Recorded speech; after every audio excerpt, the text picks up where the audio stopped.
Então, vamos dar início aqui ao curso, tá, gente? Eu já peço desculpa desde já se for um pouco corrido, mas aí depois vocês podem rever o vídeo com mais tranquilidade, caso fique alguma dúvida, tá bom? É porque a gente tem pouco tempo, então eu vou ter que dar uma corridinha, tá?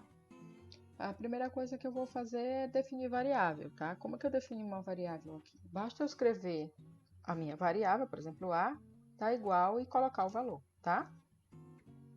O programa vai reconhecer como variável qualquer coisa que eu escreva que comece com uma letra e que tenha até 24 caracteres. Então, eu posso escrever, por exemplo, gatos são fofinhos, ok? Igual a 2, tá? Ele reconheceu toda essa sentença como uma única variável, tá? Se eu quiser escrever um comentário, eu não quero que ele entenda como uma variável, eu coloco duas barrinhas e aí eu escrevo gatos são fofinhos, ok? Ele entendeu que isso é um comentário e não uma variável, tá? Para apagar, eu venho aqui, isso apaga o console, apaga a minha área de cálculo. Ou eu posso usar esse comando aqui, ó. Por exemplo, se eu pedir o A, ele vai me mostrar de novo, tá? Por quê? Porque eu apaguei só a área de cálculo, eu não apaguei a memória de cálculo.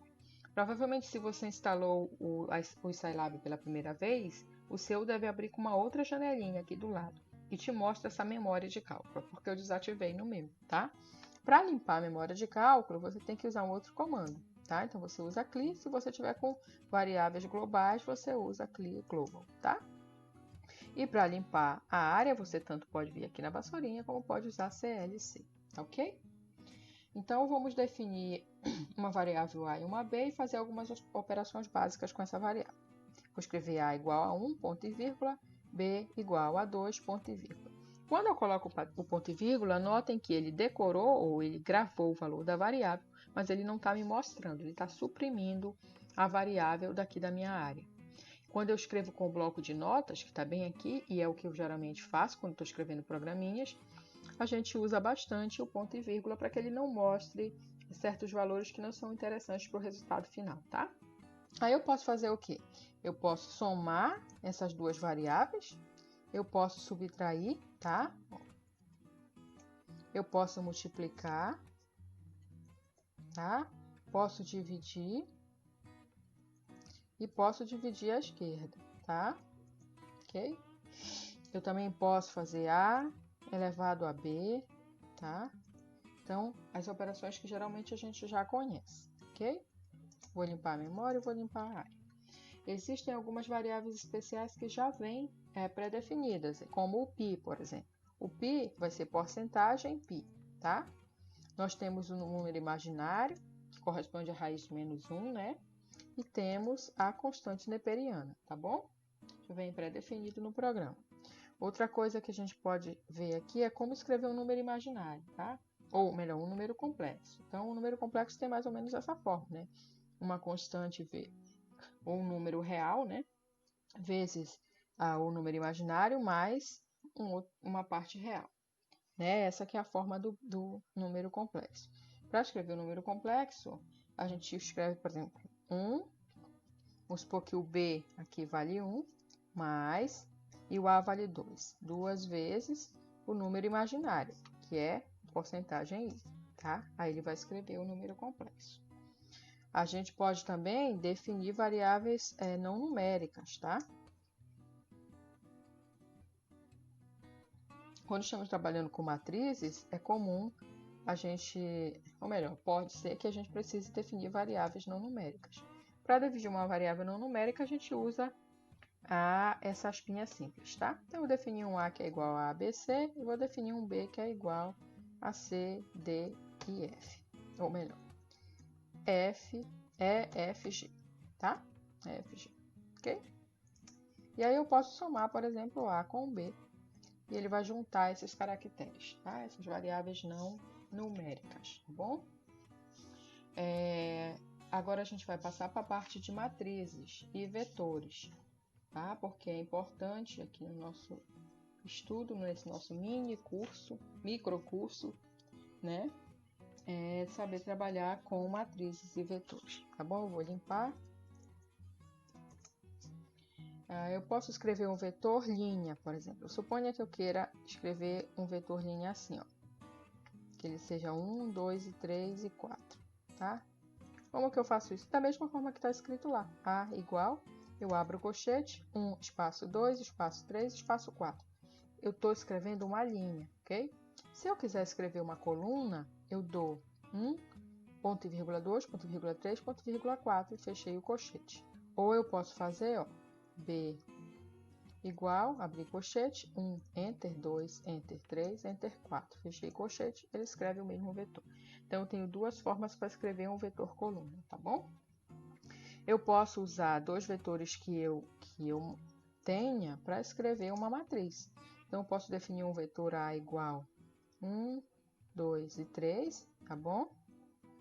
E um vetor B igual a 4, 5 e 6. Ambos são vetores colunas. E eu posso dizer que eu quero uma matriz A igual, né, A e B, ok? Aí ele vai pegar o vetor A, o vetor B e juntar fazendo uma matriz nova, tá bom? Para escrever eu posso escrever essa mesma matriz aqui de outra forma. Então, eu vou limpar, tá?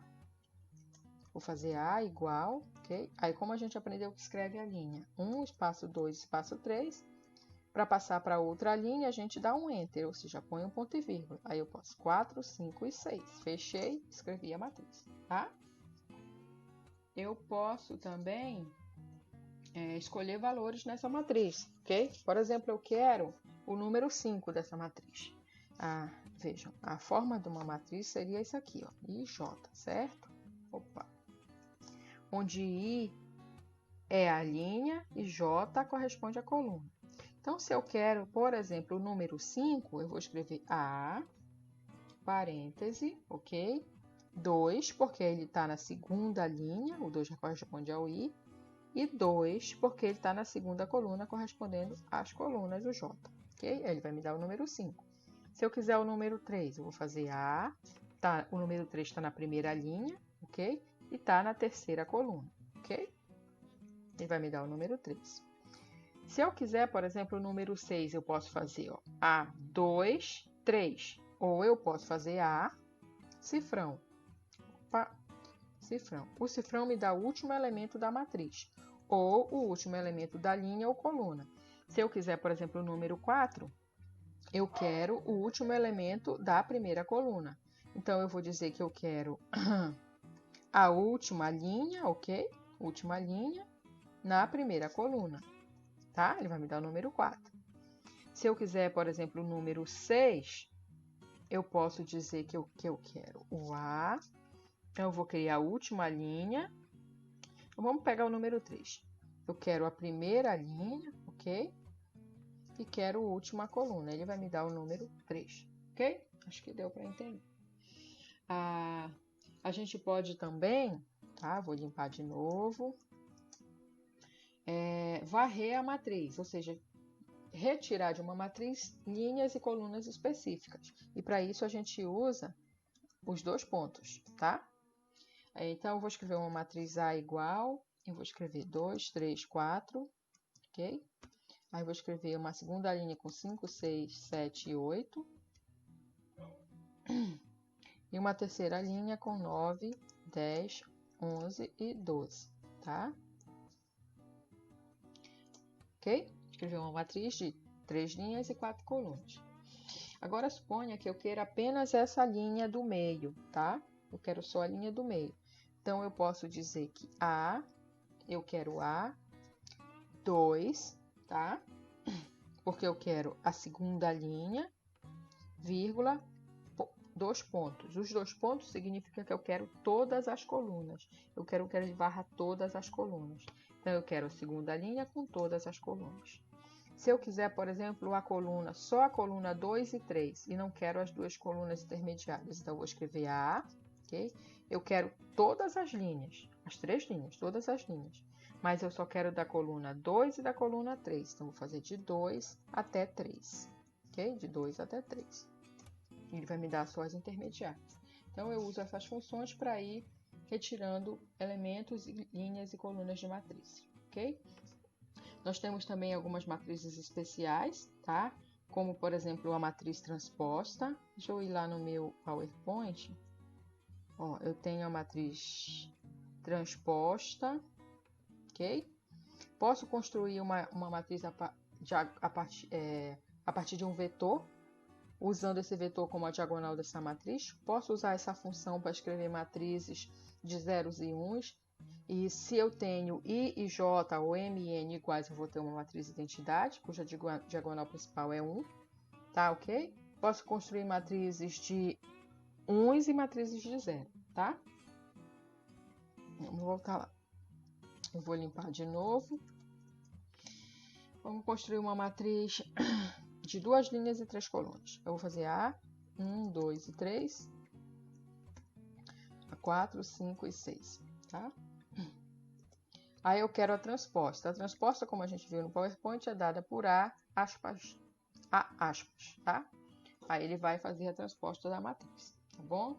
Eu posso escrever um vetor A miudinho, que é A pequeno, de 1, 2 e 3, e pedir que ele faça uma matriz cuja diagonal seja formada por esse vetor A, tá bom? Ok. Ó, ele pegou o vetor A e fez uma outra matriz cuja diagonal é o vetor A.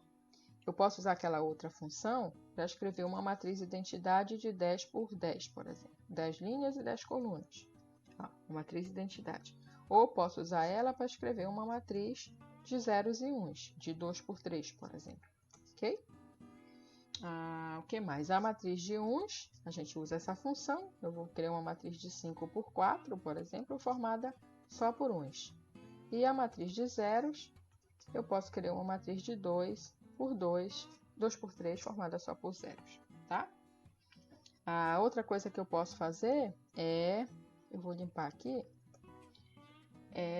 escrever um vetor usando os 2 pontos. Ó, eu quero um vetor B que vá de 0 até, eu quero um vetor B, um vetor linha, que vá de 1 até 100, de 20 em 20, tá bom? Eu quero isso. Como que eu vou escrever? B igual, tá? Aí eu vou fazer que ele vá de 1 até 100, ok? Só que eu quero que ele vá de 20 em 20. Então, eu vou voltar bem aqui, vou escrever 20 e colocar mais 2 pontos. Estou dizendo que ele vá de 1 até 100, de 20 em 20, tá? Quando eu der Enter, ele vai construir esse vetor, tá bom? Isso aqui a gente usa muito quando está trabalhando com gráficos, ok? O que mais que a gente tem para mostrar? A gente pode fazer operações com matrizes da mesma forma que eu acabei de mostrar como a gente faz com as variáveis, tá? Só atentando para a dimensão das matrizes, tá bom? Porque com as matrizes vocês devem atentar que multiplicação, divisão e soma, ela não é feita de qualquer forma. Só lembrar lá do ensino médio, tá bom? Temos também funções para trabalhar com vetores de matriz. Então, a gente pode determinar o determinante ou a inversa, por exemplo, de uma matriz, o comprimento de um vetor, tá bom? Então, essas funçõezinhas a gente costuma usar bastante, tá? Vamos ver o determinante, tá? Vamos ver o determinante.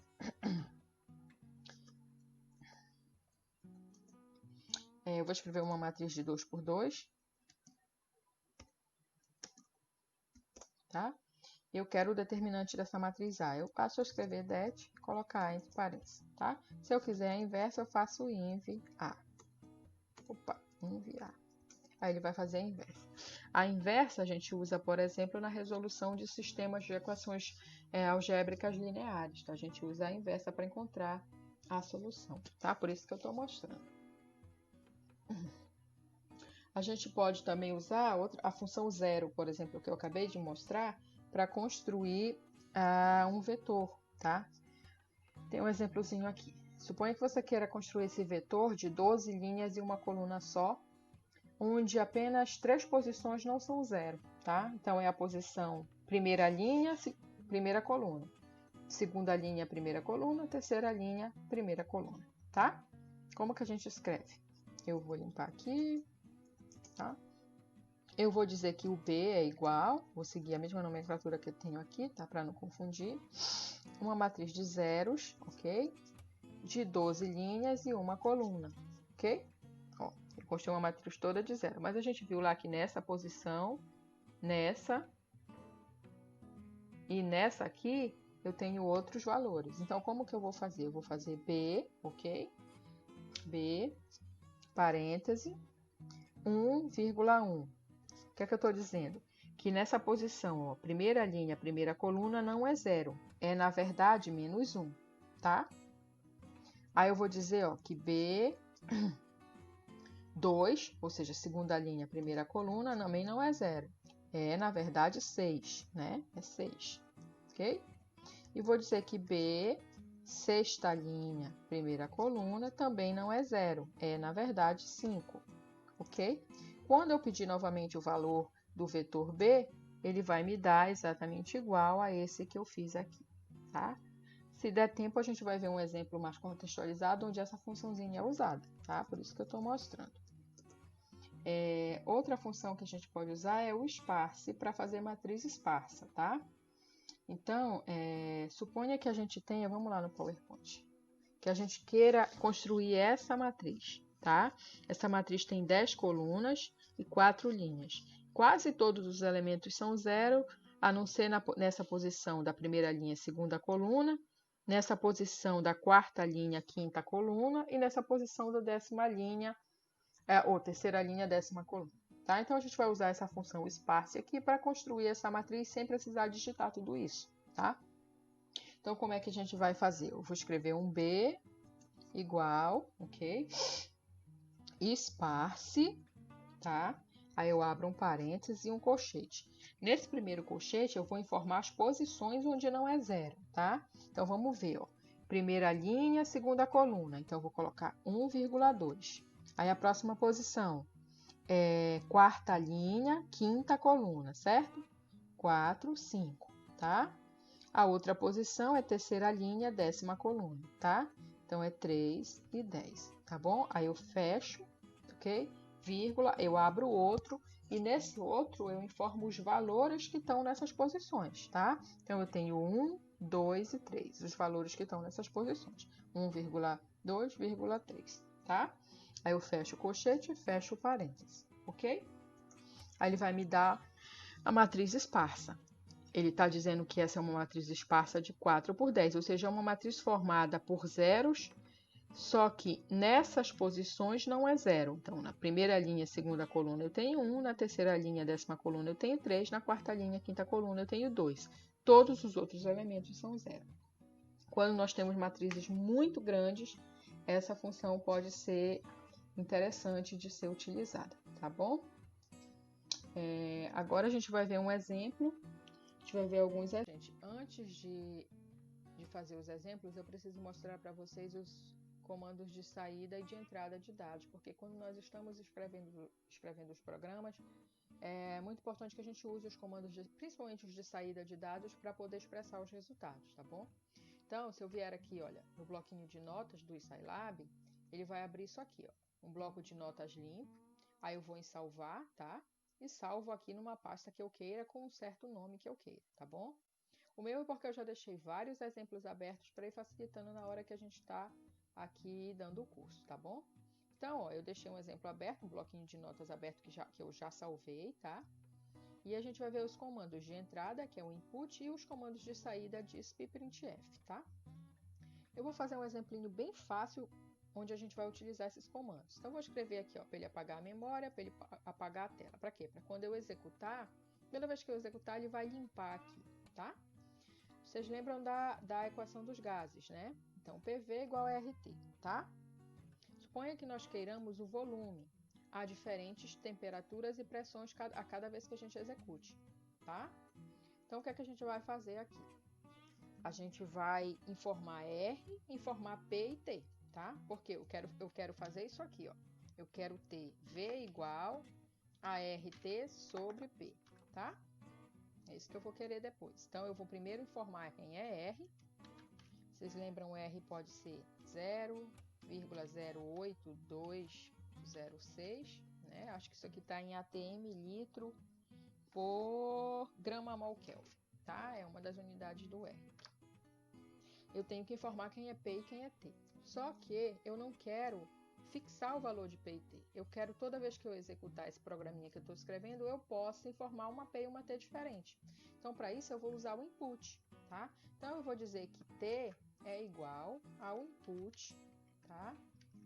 Aí eu coloco uma aspa e escrevo o texto que eu quero que apareça quando eu execute. Então, eu vou colocar temperatura igual, tá? Mesma coisa eu faço para a pressão. P igual input, tá? Pressão. Ok? Quando eu executar, ele vai me pedir o valor da pressão e o valor da temperatura, antes de rodar a equação. Aí eu vou escrever a equação agora, tá? V é igual a R vezes T dividido por P, ok? Então, ele vai, quando eu executar, ele vai pegar o valor de R, o valor de P e o valor de T e resolver esse cálculo. Eu vou colocar um ponto e vírgula depois de R para ele não mostrar R aqui, tá bom? Eu vou executar. Ele está pedindo a temperatura. Suponha, por exemplo, que a temperatura é 25. Assim que eu der Enter, ele vai pedir a pressão. Suponha que seja, sei, um bar, tá? Seja um bar. Vejam que ele não me mostrou o resultado de RT sobre P, tá? Por quê? Porque eu não tenho um comando de saída.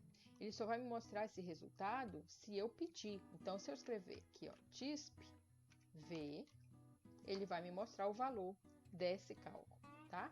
Aí, o que é que eu faço para quando eu executar e informar P e T, ele me mostrar o resultado? Preciso usar ou o disp ou o printf, é já aqui, para que quando eu execute ele me mostre, tá? Então, eu posso fazer, ó, disp V, ok? E aí, quando eu executar, ó, ele vai, limpou a janela, limpou a memória, ele vai me pedir, ó, a temperatura, ele vai me pedir a pressão, e ele já vai me mostrar o valor desse cálculo aqui, porque eu coloquei disp-v. No entanto, olha, para quando a gente for imprimir, não fica tão claro que resultado é esse aqui. Então, a gente pode formatar o disp, tá? Como? Para formatar o disp, eu posso, por exemplo, ó, colocar o V, que é quem eu quero que ele exiba, aí eu dou uma vírgula, ok? E coloco, entre aspas, o texto que eu quero que apareça antes do número, antes desse valor. Então, eu posso colocar volume igual, tá? Então, ele vai mostrar volume igual e puxar o valor do cálculo e mostrar aqui, ó, 25, 2 bar, ok? Aí, volume igual e ele mostrou o valor. Outra forma de eu mostrar isso é usando o printf. Vejam, se eu colocar disp e duas aspas, ele vai dar um enter entre esse valor ou a amostragem que tá aparecendo aqui e um outro, que eu vou colocar agora embaixo, que é o printf. Então, o disp e duas aspas sem nada serve para dar um enter entre uma linha e outra, tá? Eu vou usar o printf. Printf, ok? Eu quero novamente que ele me exiba o volume. E como que eu faço o printf? No printf, eu coloco primeiramente o texto que eu quero que seja exibido. Então, o volume, tá? Igual. Aí o printf me dá a opção de formatar a minha resposta, inclusive formatar o número, tá? Então, o que é que eu quero? Eu quero que esse número apareça assim, do jeito que ele está aqui, com casas decimais. Então, eu uso porcentagem F, divisão à esquerda N, e eu fecho com a aspa, tá? Esse F, ele me dá o número com casas decimais. Se eu colocar um I, ele vai me dar o número inteiro, ok? E se eu colocar um E, ele vai me dar a notação científica. Isso aqui serve para que ele dê um Enter, tá? Depois da resposta. Depois que eu coloco a aspa, eu coloco vírgula e digo para ele qual é o valor que eu quero que apareça com essa formatação. Eu quero que apareça o valor da variável V, ok? Vamos lá executar. 25, pressão de 2. Vejam, com o disp ele me mostra a 1,025, ok? Com o printf, ele vai me mostrar 1,025. Como eu deixei E aqui, ele vai mostrar em notação científica. Vou colocar aí e vou executar com os mesmos valores, tá? 25 e 2. Ele me mostrou só 1 porque eu pedi para ele me mostrar um número inteiro. Se eu colocar um F, vejam só, 25 e 2. Ele vai me mostrar exatamente como no DISP, com as casas decimais, ok? Então, o printf e o DISP são comandos de saída, e sendo que o printf te permite mostrar esse resultado de uma forma mais formatada. Existe ainda a possibilidade de aqui nós colocarmos a unidade para aparecer aqui do lado, mas isso a gente pode ver depois em uma próxima oportunidade, tá? É importante no momento que vocês entendam como usar e para que usar input e printf. Por exemplo, sem o input, sem o comando de dados, eu poderia escrever logo que a temperatura é 25 e que a pressão é de 2 bar, tá? Então, quando eu executar, ele não vai me pedir para inserir pressão e temperatura. Ele vai usar esses valores junto com R e calcular automaticamente V. Vejam só, ele já mostra direto o resultado.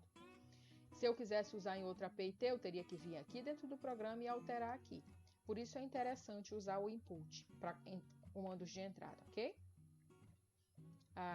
Se eu quiser, por exemplo, o valor de RT e P, se eu quiser que eles apareçam aqui, eu também tenho que usar um DISP. Aí eu usaria, por exemplo, ó, DISP P, ok?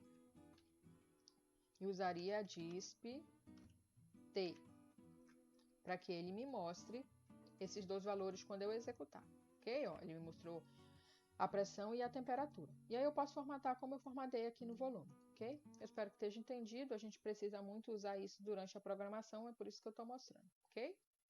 Então, gente, agora nós vamos aplicar o que a gente viu sobre matrizes, sobre a manipulação de matrizes e vetores num exemplo, tá? Então, nós vamos usar os conhecimentos que a gente viu para resolver um sistema de equações lineares, tá bom? Suponha que nós tenhamos uma equação linear, ok? Vamos supor essa daqui, tá? A vezes x igual a b, ok? Como que eu encontro o valor de x, ou seja, a solução para essa equação? Se a e b forem conhecidos, basta eu dividir essa equação por a, certo? Então, a minha solução seria o quê? B dividido por a, ou 1 sobre a vezes b, ou ainda a menos 1 vezes b, certo? Se eu estiver trabalhando com uma equação só, é super simples. No entanto, se eu tiver com um conjunto de equações, esse A vai ser uma matriz ou um vetor, esse X vai ser uma matriz ou um vetor, e esse B vai ser também uma matriz ou um vetor. E quando eu tenho matrizes e vetores, eu não posso multiplicar matrizes, nem dividir matrizes de qualquer forma, tá? Para multiplicar uma matriz por outra, eu preciso que o número de colunas da primeira matriz seja igual ao número de linhas da segunda, certo? Senão eu não posso fazer essa multiplicação, né? Se vocês se lembram lá do ensino médio. Então, quando eu estou com matrizes e vetores, a solução não é dada por B dividido para A. É dada, na verdade, pelo inverso de A vezes B, tá? Lembrem também que em matrizes, A vezes B não é a mesma coisa que B vezes A, justamente porque eu tenho essa limitação quanto à dimensão das matrizes, tá bom? Então, eu estou colocando como ficaria a solução, tá? Então, é o inverso de A vezes B, tá? Ou ainda, A divisão à esquerda B, e não B dividido por A, tá bom? Então, aqui nós temos um sistema de matrizes, ou melhor, um sistema de equações lineares, ok? Onde nós temos os coeficientes que multiplicam as nossas variáveis, tá? As nossas variáveis, que nós estamos aqui designando por x, e nós temos os termos independentes, ok? Então, a gente pode escrever esse sistema em forma matricial, ok? Então, eu teria uma matriz dos coeficientes que multiplicam as variáveis, eu tenho um vetor formado pelas variáveis e eu tenho um vetor formado pelos termos independentes, tá? O que é que eu estou buscando? Eu estou buscando os valores de x. Então, a solução vai ser dada, como eu mostrei lá no nosso primeiro slide, pelo inverso de A vezes B, tá? Onde A é aquela nossa matriz dos coeficientes, tá? E B é o vetor dos termos independentes. Então, eu posso tanto calcular a inversa da matriz de coeficientes e multiplicar pelo vetor dos termos independentes, ambos conhecidos, como eu posso fazer divisão à esquerda de AB, tá? a gente viu até o momento como calcular uma inversa. Então, a gente vai usar essa solução. E depois a gente vai fazer um cálculo com essa solução para ver que dá o mesmo resultado, tá bom? Então, o exemplo que nós temos aqui é esse conjunto de duas equações lineares com duas variáveis, x1 e x2, tá? Então, nós podemos montar aquela matriz A que a gente viu, ok? Que é a matriz dos coeficientes, que são conhecidos, então é quem multiplica as variáveis. O vetor das variáveis, que é a solução que nós estamos buscando, e o vetor dos termos independentes, ok? Vejam bem, ó, se eu multiplicar 4 vezes x1, ok? 3 vezes x2, igual a 4, ok? 6 vezes x1, 5 vezes x2, linha, coluna, ok? Então, a gente vai montar isso aqui no Scilab, calcular a inversa disso e multiplicar por isso aqui para termos esse tipo de solução aqui, ó, ok? Então, vamos lá no Scilab.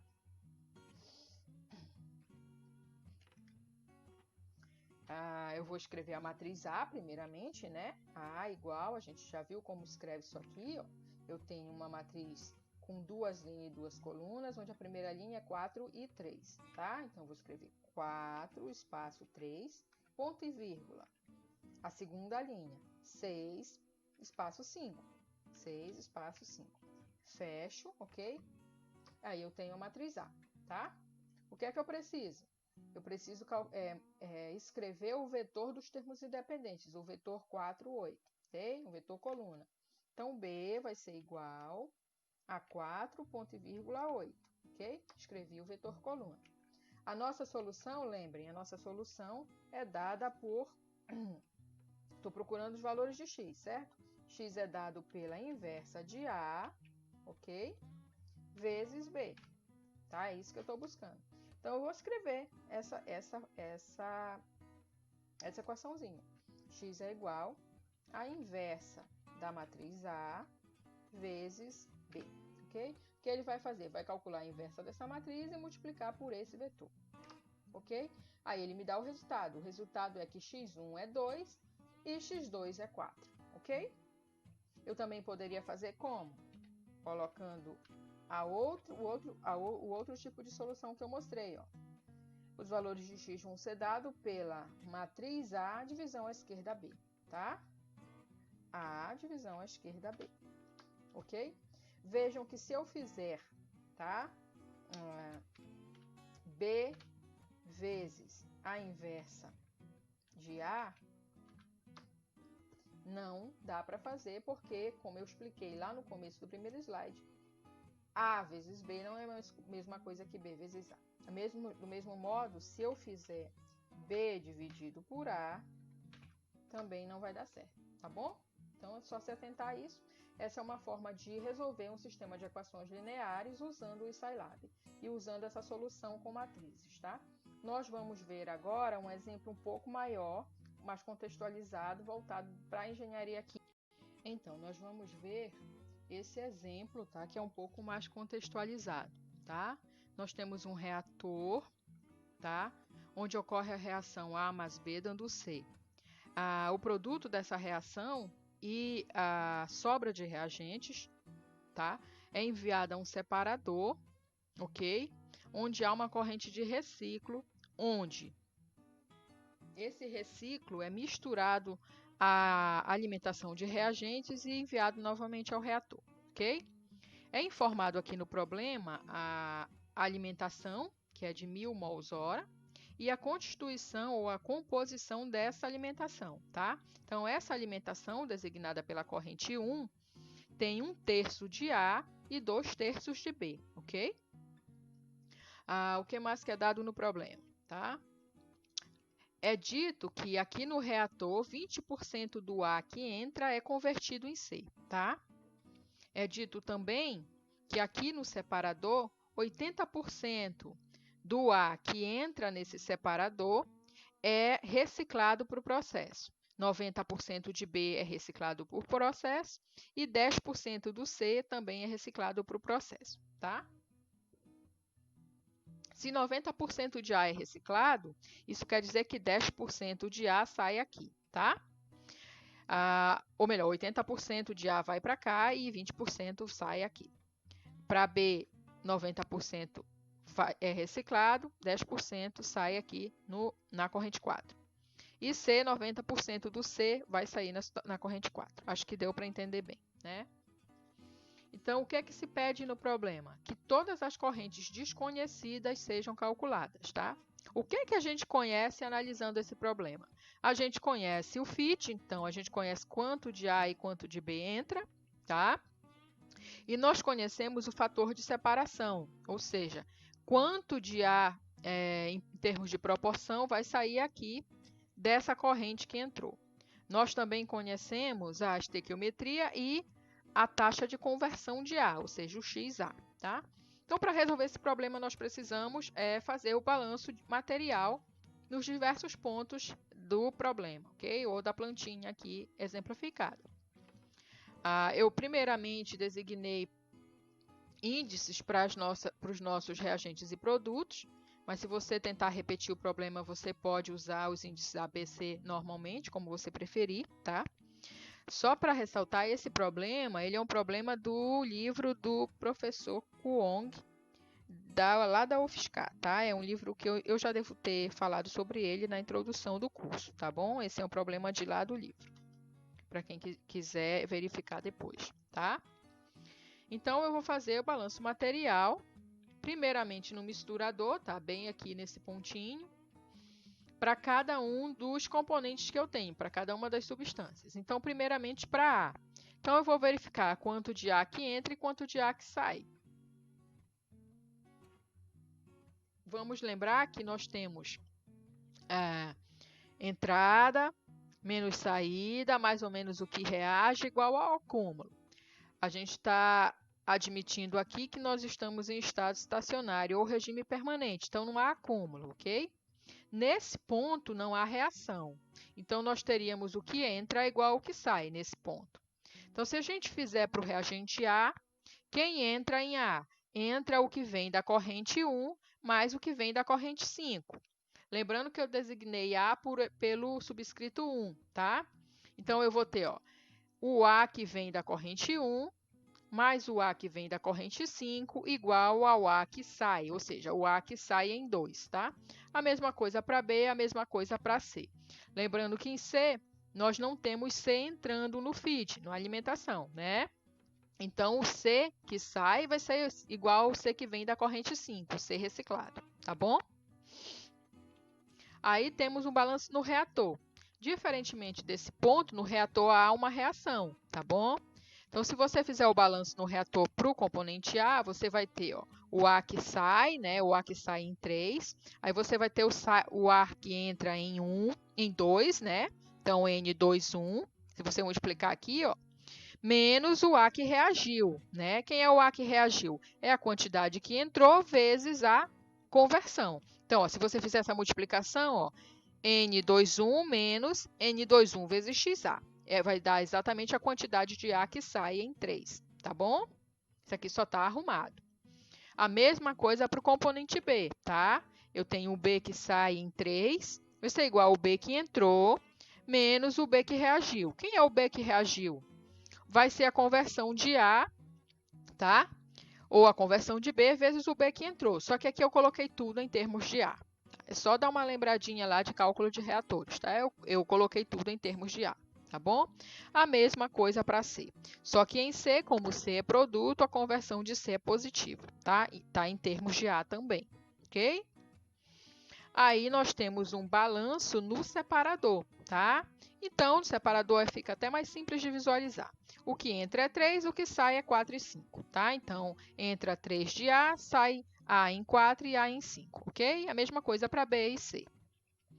Aí nós temos informações que foram dadas, que é quanto de A que entrou nessa corrente, que entrou por essa corrente, é separada, ou seja, é enviada para o reciclo e é retirada aqui, tá? Então, a gente vai chamar isso de alfa, que é o fator de separação, tá bom? Então, quanto que sai de A em 5? O fator de separação, ou seja, a proporção de separação vezes o que entrou, tá? Que aqui está colocado como o que sai em 5 dividido pelo que entrou. Vai ser o fator de separação de A, o fator de separação de B e o fator de separação de C. A gente pode reescrever essas equações explicitando esse termo ou esse, tá bom? O que é dado no problema? É dada a alimentação, né? Essa corrente 1, e a proporção, ou seja, a composição de A e B nessa alimentação. Então, se eu tenho 1/3 de A dessa alimentação, vai ser 1/3 vezes 1.000, ou 1.000 por 3. Se eu tenho 2/3 de B, vai ser 2/3 vezes 1.000, ou seja, 2.000 por 3, tá? Eu também conheço a conversão, o fator de separação de A, de B e de C, que é dado lá no enunciado, tá? Com isso, a gente pode montar um sistema de equações. Como? Reordenando as nossas equações de forma a deixar do mesmo lado os termos que eu conheço. Vejam bem, eu conheço quem aqui? Quanto entrou de A e quanto entrou de B, ou seja, N1 e N12, tá? São os termos que eu conheço nas minhas equações de balanço. Então, eu vou reescrever as minhas equações, tá? Explicitando esses termos que eu conheço. Então, eu conheço N11 e N12, eu passei eles para o mesmo lado. Em todas as outras equações de balanço, eu não conheço nenhuma das quantidades. Isso é o que eu estou buscando, eu não conheço nenhum dos N's. Então, vou passar todos os N's desconhecidos para o mesmo lado e igualar a zero, ok? Aí eu monto o sistema de equações. Se eu não me engano, eu tenho 12 equações, né? 12 equações, tá? Vejam que isso é parecido com o exemplo menor que a gente fez, em que eu tenho as variáveis que eu estou buscando, que são esses n's, tá bom? Os coeficientes que multiplicam essas variáveis, no caso aqui, ó, menos 1, mais 1, aqui é 1 menos xa, ok? Aqui é o xa. E aqui desse lado eu tenho os termos independentes, tá? Que é o que eu conheço, tá bom? Então, é bem parecido com aquele sistema de equações que a gente fez, só que aqui está aplicado, tá bom? Então, eu tenho um sistema com 12 equações e percebam que elas são todas lineares, tá? Com isso, eu posso montar a matriz dos coeficientes, ou seja, a matriz daquilo que eu conheço. Aí você pode pensar, mas por que está XA? Na verdade, é só para que vocês possam visualizar. Eu poderia ter feito a conta logo, né? Porque eu conheço o XA, que é 0,2, e colocado um número aqui ao invés de colocar XA. Eu também conheço os alfas, eu poderia ter substituído aqui os alfas, tá bom? Então, eu monto a matriz dos coeficientes, a matriz dos conhecidos, a matriz daquilo que multiplica a minha variável que eu busco. Eu tenho o vetor das variáveis e eu tenho o vetor dos termos independentes, ok? Eu poderia substituir logo aqui também os valores de N1 e N12, entenderam? Com isso, eu posso usar o mesmo tipo de solução que eu acabei de ver no outro exemplo para resolver esse sistema e determinar todas essas quantidades desconhecidas. Qual é a dificuldade? Montar essa matriz no Scilab sem errar, porque eu tenho uma matriz de 12 por 12, tá bom? Então, como que eu posso montar essa matriz? Eu posso escrever cada linha dessa da maneira como a gente já viu, ou eu posso usar a função sparse para escrever ela de forma esparsa, tá bom? Então, a gente vai lá no Scilab, eu já deixei montado para agilizar, tá? Eu vou clicar no bloco de notas e vou abrir o meu exemplo, que eu já deixei aqui aberto para a gente ver. Então, eu tenho aqui, ó, usando a função sparse, tá? Eu declarei quem era N1, quem era N2, quem era XA, quem era alfa 1, 2 e 3, ou seja, alfa A, B e C, tá? Aí eu preciso escrever a matriz A, a matriz dos coeficientes. Para isso, eu posso usar a função sparse, e aí eu declaro, ó, a posição onde não é zero, tá? Eu vou voltar lá no PowerPoint para vocês verem. Ó, na primeira linha, primeira coluna não é zero, primeira linha, décima coluna não é zero. E vejam aqui que eu coloquei, ó, primeira linha, primeira coluna, linha, décima coluna não é zero, tá?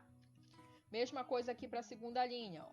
Segunda linha, segunda linha, décima primeira coluna, tá? Ó, 2, 2, 2, 11. E assim eu vou declarando cada posição onde não é zero, tá? Depois eu abro um colchete e informo quem está em cada uma dessas posições, ok? informo quem tá. Ó. Vejam, eu informei que aqui é -1, nessa posição é 1 menos XA. Aí fecho o colchete e fecho o parêntese. Com isso, eu construí a matriz A esparsa, tá bom? Aí eu vou construir esse vetor, o vetor dos termos independentes que eu já conheço também. Então, eu posso usar a função zeros, parecido com aquele exemplo que eu mostrei antes. Então, eu construo uma matriz zero de 12 por 1, ou seja, 12 linhas em uma coluna, e declaro que na posição 1, 1, tá? Aqui, ó, primeira linha, primeira coluna, eu tenho, na verdade, o N1. A mesma coisa para a segunda linha. E aí eu escrevo a minha solução. Quem eu estou buscando? Estou buscando x. X é igual à inversa de A vezes B, ok? Aí eu só preciso dizer para ele quem é x1, quem é x2, quem é x3, ok? Então, o N21 é x1, N22 é x2, ok? Então, vai buscar a solução, porque esse x aqui vai ser um vetor, né? Com todas essas quantidades formando uma coluna. Entenderam?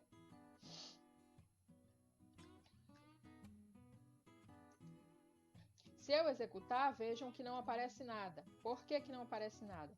Porque eu não usei um comando de saída para que ele me dê os resultados, ok? Eu teria que usar disp ou printf, tá? Para que ele me mostre os resultados.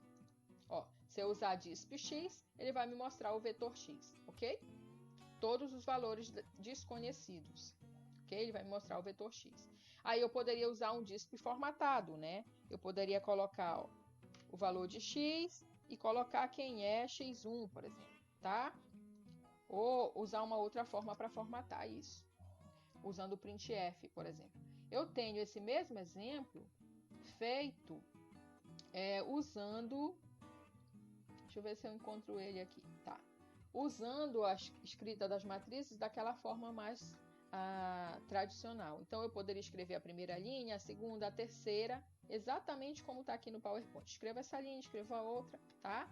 Da mesma forma, eu escrevo o vetor B, ok? Escrevo a solução e declaro quem é quem. E aqui nessa, eu já usei o printf para que ele vá o printf e o disp para que ele vá identificando cada uma das correntes de uma forma mais clara, tá? Para quando a gente executar. Então, ó, se eu executar, ele vai me dar, ele vai me dar nomenclatura para que quem leia entenda, tá? Vai me dar um exemplo da nomenclatura e eu vou colocar, ó, na corrente 1, quem são as vazões? Vazão 1 e a vazão 2. Na corrente 2, quanto eu tenho? Na corrente 3. Então, ele vai me dando cada corrente. Notem que esses valores são os mesmos valores dados aqui, ó, tá? Quando eu executar esse e pedir x, ok? Ó, e pedir x, ele vai me dar os mesmos valores que ele me dá quando eu uso essa solução. Vejam, essa solução só está aparecendo de forma diferente porque eu formatei a saída de dados, mas os resultados são exatamente os mesmos.